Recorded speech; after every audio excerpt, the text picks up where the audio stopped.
You're listening to the Arts in Isolation podcast, brought to you by Asia House. Hello everybody, this is your host, Juan de Lara, Cultural Manager at Asia House. Thank you for listening us, and thanks also to our partner, the Baraka Trust, along our sponsors, the Altair Trust and the Rohan Trust for Culture, for making this series possible. Today we have a very distinguished guest, Professor Sussan Babaie from the Courtauld Institute.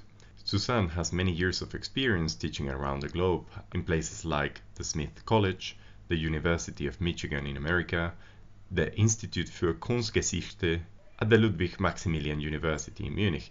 And today, Sussan will be walking us through the different attitudes in which Islamic culture, and particularly art, have been contextualized around the world, and in particular in Iran. So I welcome you both, Seif Rashidi, Director of the Baraka Trust, and Sussan Babaie. Thank you, Juan, very much, and thank you, Sussan, for being with us today.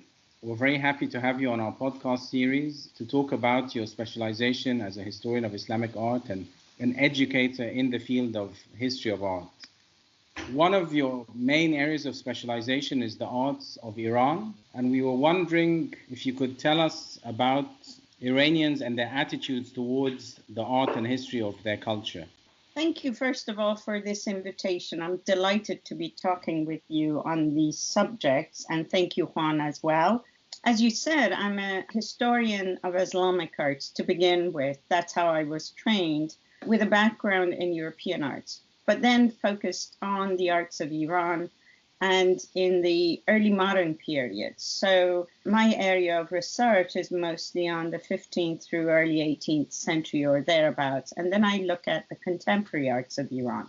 As a specialist in the field, one of the key concerns for me is the fact that a great number of Iranians, and this can be modified, it's not every Iranian, but Iranians inside Iran or Iranians in diaspora, different generations and so forth, but it is not uncommon among Iranians to actually not completely own the Islamic history of Iran. In other words, from the 7th century until now, actually, as a strong sort of presence of Islam in Iran and its implications for the artistic production tends to be sidelined or even sometimes denied in terms of what it does, which is specific to an Iranian context or a Persian language context, while it is also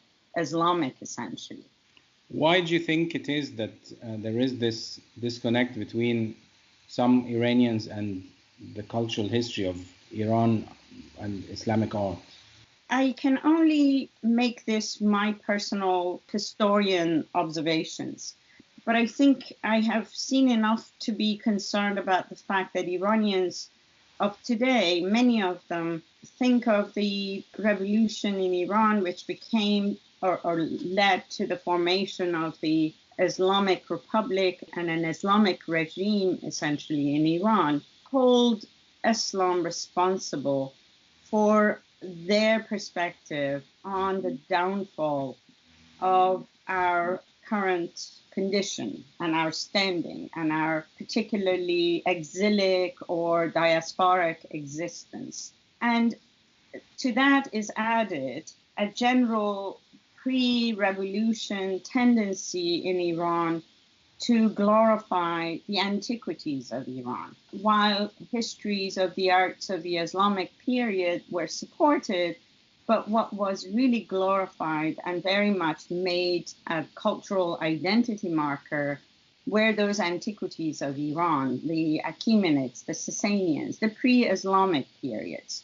So when you think about these postures, it is not difficult to think that Iranians prefer to think of themselves as the generation still connected somehow to an ideal of antiquities of Iran, pre-Islamic Iran, and actually blame the arrival of Islam, and with it, of course, the arrival of Arabs, as the downfall of the glorious pasts of Iran. These are, of course, largely based on lack of knowledge about the significant contributions of Iran to the histories of Islam and the arts in particular, in fact. And can you expand a bit on some of those contributions? Definitely. That's my bread and butter. That's my job. Basically, the expansion of Islam from the 7th century into the 8th century largely has been, in fact, studied and promoted on the part of the Mediterranean side of the expansion. So we know a lot about the Umayyad period in Greater Syria. We know about all those histories of Egypt in the early periods, of North Africa, of Andalusia in Spain and Portugal of today. And we know very little, for instance, about the eastern parts of the Islamic world, that is Iran of today, Afghanistan of today, and Central Asia. So that kind of a greater Iranian expanse, which was the inheritance of the Sasanians, essentially. So that greater production of knowledge around the Mediterranean has made the Iranian side a secondary field in the early period of development of Islam. And then it comes to be developed in the context of, say, 9th and 10th centuries onwards, and coincides with the fact that we don't have a continuity visible through the Sasanian collapse into the Islamic rise in Iran, those sort of flourishing of the arts in the 10th century, in the 11th century, and so forth. And that has been seen oftentimes as the damage, as the basically as the vacuum, if you will, and that the continuities are oftentimes misrepresented then, because we don't quite understand how that period of gestation of an Iranian version of Islamic arts and of Islam or its practices begins to emerge, begins to shape. We have better understanding of that in historical terms. For instance, the Khorasan region, the northeast Iran, Central Asia, Afghanistan in early periods. But that too is oftentimes seen through the lens of what survives of the Sasanian past than what is the emergence of a new Iranian present within its Islamic history. Do perceptions of Iranian culture and what is important and what is recognized differ significantly from generation? Is it a generational thing, or is it related more to Iranians living in Iran in comparison to those living in the diaspora? It's a really good question, and I'm not quite sure if one can be so certain about either generational differences or inside Iran, diaspora Iran. But it runs through both sides of the story and both generational gaps, so to speak. So it is not uncommon for older Iranians to outright deny the significance of Islam or the Arab contributions. And some really hardcore, if I may call it, Persianists, purists of a younger generation who would promote a certain Iranianness, which is always the dominant cultural form. All of these are, of course, right and possible. The point I'm trying to raise is not to deny those ancient pasts, but to highlight that 1,500 years of history of Iran in between is absolutely glorious. It's rich. Its contributions to the world of Islam and to world cultures in a Eurasian context are enormous. And that for us to assume all of this is somehow only valuable if it is purely Iranian and not produced in these sort of transcultural contact zones, which I very much adhere to. That's the sort of opinion I hold, that all of these arts are produced across the entirety of Eurasia, not in isolation, in some pure form, but in dialogue with all these other arts, other technologies, other ideas that crisscross. And Iran sits on the crossing roads between the expanse of Asia and then into Europe and Africa. It has a very important position in that regard. And I think that That's an important part. That's where we should be emphasizing rather than constantly repeating and really persisting on the idea that ancient Iran continues to be alive. That sort of an idea is so out of place historically that the only way I can explain it is that the opinion is held because someone is resisting to the idea that we left Mithraism a good 1,500 years behind. I mean, you speak of a history of cultural interaction and dialogue. Presumably that was also true in ancient Iran? Absolutely. This is a really important point, that the way history is written oftentimes is through the lens. I mean, modern history writing and histories of arts are written through the lens of a Eurocentric approach. These are mostly constructs of 19th century thinking, where you archive, there's ancient Iran, then there's ancient Anatolia, ancient Egypt, and so forth, without actually considering the fact that you can't put them in these little boxes separate from one another, which has been the way we have approached the artistic pasts, whereas they were all intermingling. So one great example of this is the Achaemenid period, the ancient Iran par excellence, which is celebrated not just by Iranians across the globe. It's the first empire, if you will, in the sense of a real empire.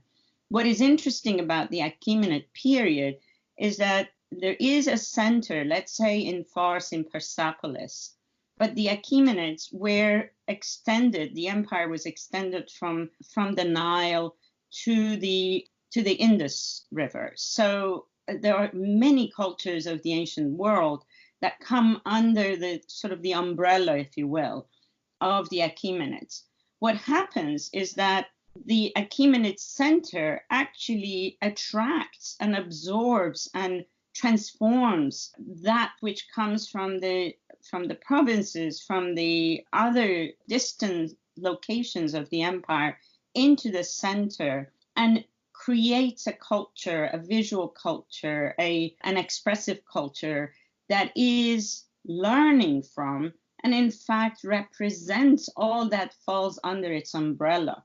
So it's more generous than we are even ready to give it, for the fact that it's not imposing itself on those other cultures, say Egypt or India or the Caucasus, but rather inviting all that is great about those arts, architecture, and ideas to this center and creating something which is a confluence of all of these in a new language. The language is Achaemenid, but it is one that is a composite, a very well welded together, interwoven fabric of a culture that embraces all the others rather than deflects them, rather than isolate and turn inwards. That's what I call the special quality, civilizational quality, if you will, of what lies in this land, which we call now Iran, but it's bigger and it's not just about one ethnicity or one language or one culture. And can you give us examples of Indian influences in Achaemenid culture? Actually, if I may, I would like to turn it around and not call it influences, because there lies the problem for everyone. The concept of influence basically gives agency to, let's say in this case that you bring up, India. The point is not that India influences, say, Achaemenid culture. The point of this is that the Achaemenids actually pick and choose to keep that which fits well within the cultural boundaries and the cultural conceptions of their own. So to give you an example, Persepolis, in fact, and maybe not just Indian, but more broadly, some of the sculptural works, reliefs of Persepolis are really carved in a style or modeled in a manner, these rows of figures and so forth, or columns and their capitals, in a manner that can speak to a wider range of cultural knowledge. and that it doesn't have to be one or the other. It's not really specifically identifying itself as an Indian influenced culture. There is no such a thing. I think this is a very problematic model when we say, for instance, Mughal arts in India is influenced by European arts. That's a misperception of what the Mughal artists chose to do. Some of the concepts and styles of European arts they absorbed and transformed. Others they rejected. So they have the power, not the European arts. Equally, it's the power of choosing, keeping, rejecting, transforming, adapting is in the hands of the culture that generously opens itself to all these various sources. Does that make sense? Yeah, definitely. Well, how do you think this conversation about the way cultures interact is pertinent to some of the questions of today, social issues and political issues as well? Yeah, this is a really important question and a point. It really directly relates to some of the issues we today actually face and suffer from.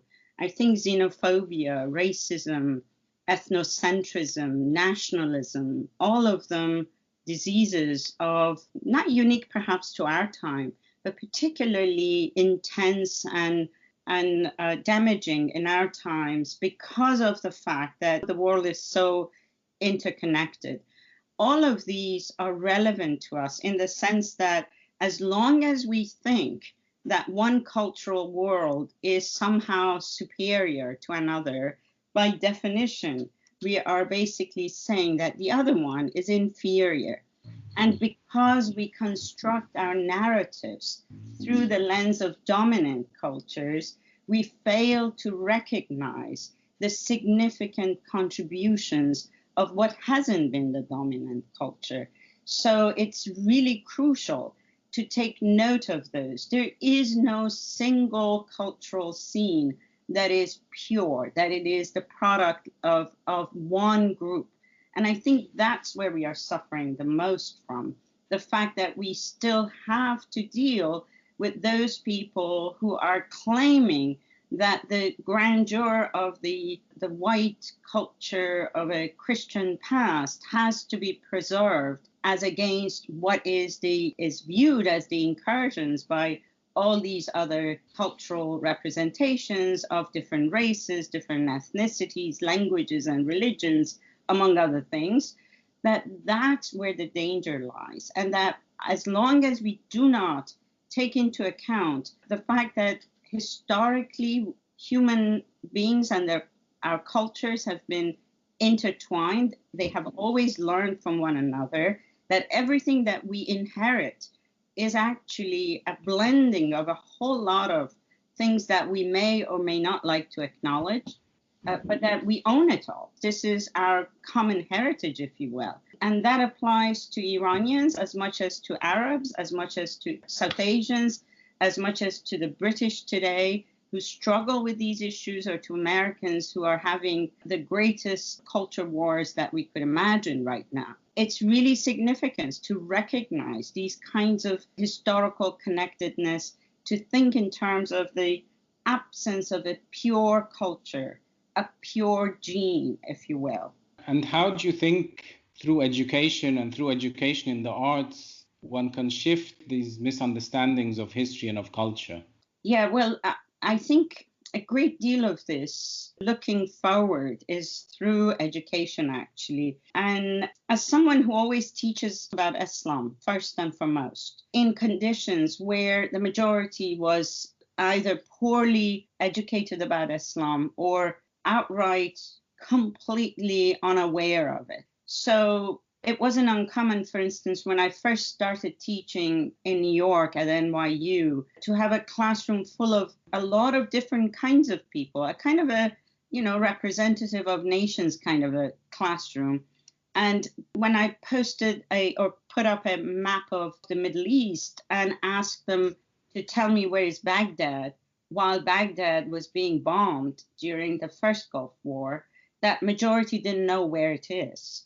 And that sort of ignorance at the youngest level, at the popular level, I'm not even going down that road. I'm really interested in the younger people, in promoting these kinds of basis of knowledge, systems of knowledge at the youngest level. I think our school curriculum should be more and more focused on things that are not the canonical. The canonical has a place, and we shouldn't forget those, but also begin to enter these other histories of, for instance, Islam, histories of Buddhism, histories of colonial periods, for us to really train young people to think critically, not to just take whatever comes at them, whoever says whatever, xenophobic, racist, ethnic bound conversations, but actually critically think. This should go from the youngest age we can possibly begin to teach to throughout universities. Increasingly, art history should have fields of Islamic art, not just one person, but multiples, because Islam is such a vast part of the world. Historically, really, we cannot confine ourselves to one person representing all of Islamic arts, for instance. This is still the case in most places, maybe two people. But in general, we need more than that. We need to strengthen our educational offerings. And this should go also beyond Western Europe or the Americas. It should really be, broadly speaking, a critical way of thinking, rather than rote repetition of some of the canons that we have come to absorb and understand. When we started our conversation, you told me that you just finished preparing a summer course for school students about art and art history in schools that don't have art history. And I was wondering if you could tell us a bit about how you prepare a program of getting people to think critically.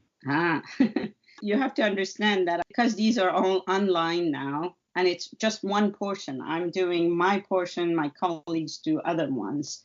So my task is to introduce Islamic arts, essentially. So I actually start with contemporary art, start with the work of women artists, for instance, who engage with critical issues of the day about race, about gender, about sexuality, about the sort of legal debates around the body, about the way they are supposed to or not supposed to present themselves, about even very profoundly spiritually rich ideas around, say, the art of writing, about the Quran, about the breath that comes with, say, recitation of the holy verses and so forth. So I started with that and then take that to really exemplify that what we call Islamic arts is not just something of the past, but it is still inspiring in the present, that these presents are related to deep histories. That's really important. In other words, do not separate what's now from what are the deep historical heritage of all these people and places, actually. And then to bring them to understand how this vast region we call Islamicate or Islamic world and its artistic production is incredibly diverse, that we each time we talk about the shared concepts of, say, the high value for calligraphy or ornament, geometry, so on and so forth. Each time we say those things, we need to situate it in its own time and place, always to make it local before we become globalists, so to speak. We don't want that. We want to be always rooted in a local context while keeping an eye out for these connected areas, the parts that connect us. That's what I mean by Iranian history of Islamic arts needs to be seen in those terms, in terms of its local history, but also its connectedness to the worlds around it, to India, to Iraq, to Central Asia, and beyond, to Egypt, and so forth, so that we never collapse it into one thing or another. And when you teach, for example, a British audience, How do you make the study of Islamic art relevant to them today? Well, it's about the fact that demographics, for instance, in this country speak to the necessity of knowing, learning about, and thinking deeply about all these different cultural practices, religious practices that come into British life. And that my goal is not just to say, why are these relevant to the history of Britain by way of contributing to the further grandeur of Britain. My point is that all these notes of cultural production are relevant to all the other ones, so that we need to know where we sit, how complex it is where we are, but also to know that this country, if we think of it as a country, is connected to a much larger world, both in present tense now, but also historically. So my job is not to repeat how grand the history of Britain is. My job is to actually ensconce how complex the culture of this country is. And that complexity is because of all these different sources of inspiration, sources of transformation, all those people who have brought their cultures, their arts, their thinking to add to the richness of what becomes the British context now, British culture now. It's not really one thing. That's how I do it, basically. And what do you think surprises your students most when you start to teach Islamic art to them? The fact that it is a field of study that inherently looks at transcultural opportunities, at looking beyond isolated borders, and that many students are raised on a very heavy diet of thinking about French art, Italian art, British art, American art, in these sort of nation-based models of art history and historical telling of stories. By looking at Islamic art the way I'm looking at it, even though my focus is Iranian arts, my primary approach is to think about the ways in which these kinds of bounded histories of art have caused major problems of understanding, and that knowledge has been packaged in these sort of nation-based bounded art histories, whereas it's much larger. So the surprising thing for most of my students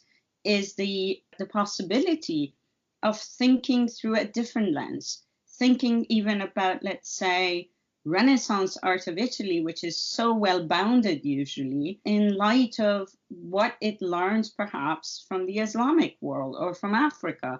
It's not my job to teach Renaissance art, but I do alert my students to the fact that you cannot look at these as if they are somehow boxed in and have no connection with anything outside, or when they have connections, that they only are inward looking, but that one needs to be thinking in terms of these transcultural possibilities. That's the strength of what I teach, and that comes straight out of the fact that Islamic arts and the whole context of Islamicate histories are related to these cross currents, cross fertilizations. Thank you. Do you think the teaching of art has something that makes it more accessible and more understandable to people who might be, say, 14 or 15 or 16 as a way to convey ideas? Yes, I do actually, very strongly. I think the history of art is about really objects. We are not in the business of giving dates and names and attributions to objects. That we do, but that's not really our primary goal. What we do is take objects, buildings, spaces as evidence of history and enter a dialogue with those physical sources of information about the past. That past could be just about maybe a week ago even, but that what the object does, what the space does, what that building does is to hold the viewer by its charisma. There's a charisma, built-in charisma of the object, which if you know how to get the viewer, a 15-year-old, to engage with it, to really zero in on it, to try to understand what the object is asking them to do, asking them to look, how to look. That's how you can hook them. And one can hook them not by lecturing at them, but by getting them to actually hold objects, to think about them, to look at them very closely. This is the way art history now is taught or should be taught, so that it is actually open, democratic, in the sense that you don't have to have a body of previous knowledge to understand what this work of art is doing. You gain that, but through the process of actually asking the object questions that are implicit in it, by looking very carefully and closely at it. And then from there, you go out and start peeling away, start pulling from other sources. In the end, the object tells us something that the written sources don't tell us. And once we learn that in this object is embedded a pool of information, that if I learn how to extract it, I'll get another picture of history, then you can really get the interest of young people to follow this. Well, I know that the Courtauld has had a very successful traveling exhibition of metalwork from the Islamic world, which presumably addresses this issue, getting people to discover by looking at objects and trying to understand them. What are some of the most encouraging responses you've had from that exhibition? Those kinds of exhibitions, the ones that we are doing now, have generated a lot of local interest, so that people who are otherwise not looking at Islamic art or not even aware of what this is about have become really engaged in conversations around it. So, for instance, I have been involved in this by way of giving lectures in person, in one case in Truro, where the question of figural representation, which always baffles people who know nothing else about Islamic arts, to begin to actually explore the subject. So the question of, is it permissible, has been one of the major issues that has come up in various contexts. The other one is, for instance, the fact that Islamic art's very intricate objects that require close looking are also very eloquent, not just by way of the calligraphic interventions like bands of inscription and so forth, but also in the way in which the dense patterns on the surfaces, which range from, say, geometric patterns to figural representations to calligraphic representations, that collectively they actually ask us to respond on a much more sensory level. And the questions that I have gotten on these are really interesting in the way that one comes to think. Even one question I received on one of these was whether our sense of how to experience these works of art are actually somewhat reliable compared to what would have been a historical person, say, of the time of an object's production and how they responded to it. So in a way, what these have done is make people think about how you situate the object and think about the object in terms of its own context, its own time, within a cultural scene with a bunch of people sitting around and holding an object, for instance. So it's coming to life. That, to me, is really one of the things that the collection's travel has done. So you think that objects, by getting people to be close to objects and to feel them and to touch them, you enable them to think for themselves about their history and the cultures that produced them? Well, I think that they generate the kind of energy or response, if you will, that would then lead the curious to investigating further. So that's the charisma I'm talking about. One of the things I always do when I teach is to take my students to the auction houses where they can actually handle objects. And in this summer university where we are in a classroom situation, I always bring a bunch of things from home that they can handle actually, so that touching the object has a very profound effect on young people. I have found this to be very transformative. Sometimes objects, even around us in normal houses, are many examples of objects that if we think of them in the ways that you talk about, where they come from, what materials, how they had to be imported, you find that actually we're much, much more connected to the world than we think we are. It's absolutely true. I have an example, if I may share with you.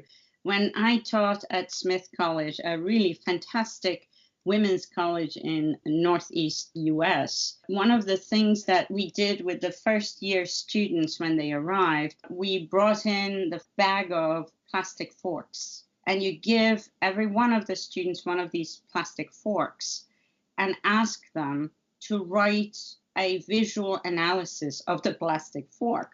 Because it is neutral, it is not about beauty, it really frees the imagination to look.